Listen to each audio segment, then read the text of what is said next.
সভাপতি, আমার নাম আলহাজ মোহাম্মদ আব্দুল আজিজ। তো আমি আসলে বক্তব্য আপনাদের সামনে দেব না।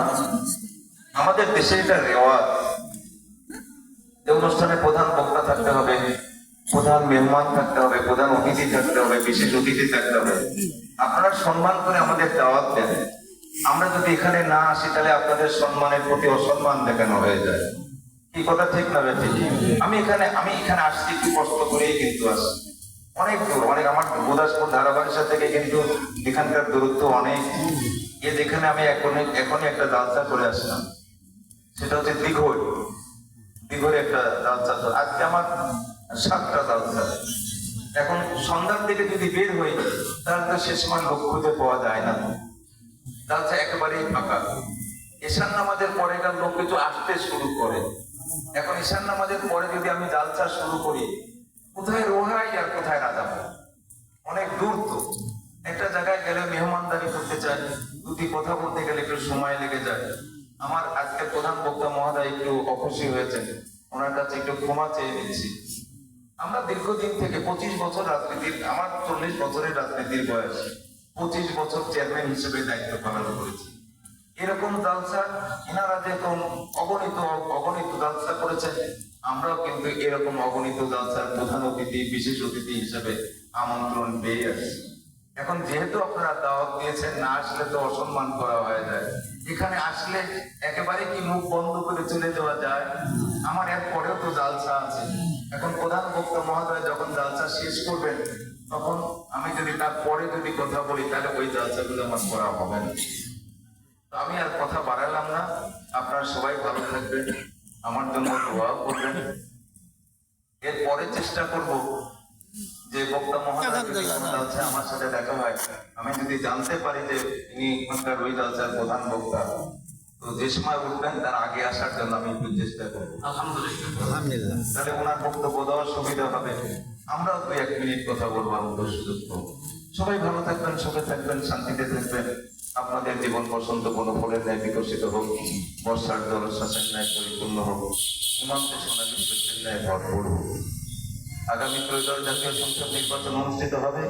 আমি বিশ্বাস করি আমার দল দুঃসময় আমি ছিলাম, 18 সালে আমাকে মনোনয়ন দিয়েছিল ধানের শেষে।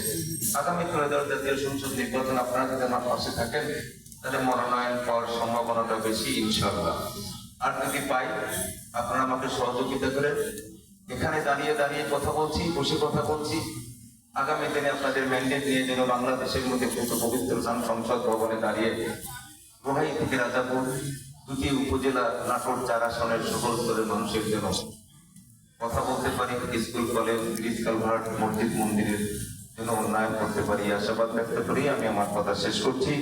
ওমা আলাইনাল বালাগ। আসসালামু আলাইকুম ওয়া রাহমাতুল্লাহ। আলহামদুলিল্লাহ, উনি যে কথাগুলি বলছেন, উনি হয়তো আমার কথাই একটু মনক্ষুণ্ণ হয়েছেন। আমি কথাটা একটু ক্লিয়ার করেছি। আমি কিন্তু আমার কথা বলিনি। আমি বলছি আমার অ্যানালাইসিসে কোরআনের কথা চলাকালীন অন্য কোনো কথা বলে এটা বেয়াদবি হয়। কথা না ঠিক না বেটি? এই ক্ষেত্রে তারাও দাওয়াত দিয়ে তাকে নিয়ে আসবে 100% শিওর। উনি এখানকার মেহমান, তবে ম্যানেজিং কমিটির ব্যর্থতা। এই সিস্টেমগুলি করতে হবে এমন ভাবে, দ্বিতীয় বক্তা উঠছে, হয়তো তার সামনে 2-3 জন অতিথি যারা আছে তাদেরকে দিলে প্রধান বক্তা উঠতেছে।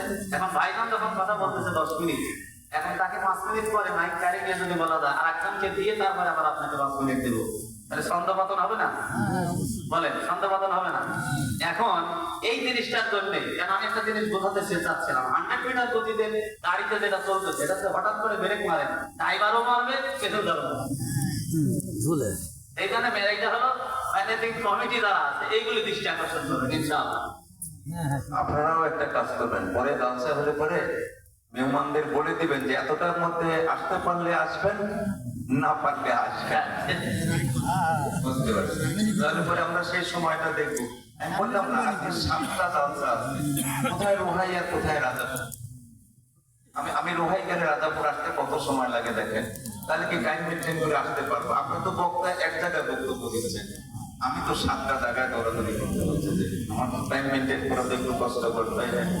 ক্ষমাসুলভ দৃষ্টিতে দেখবেন। আলহামদুলিল্লাহ, আল্লাহ পাকের ভাইজানের কথাগুলোকে আমল করার তৌফিক দান করুক সকলে বলে আমিন। তিনি যেহেতু জনপ্রতিনিধি, জনগণের অন্তরে তার প্রতি ভালোবাসা এবং তার অন্তরে জনগণের প্রতি ভালোবাসা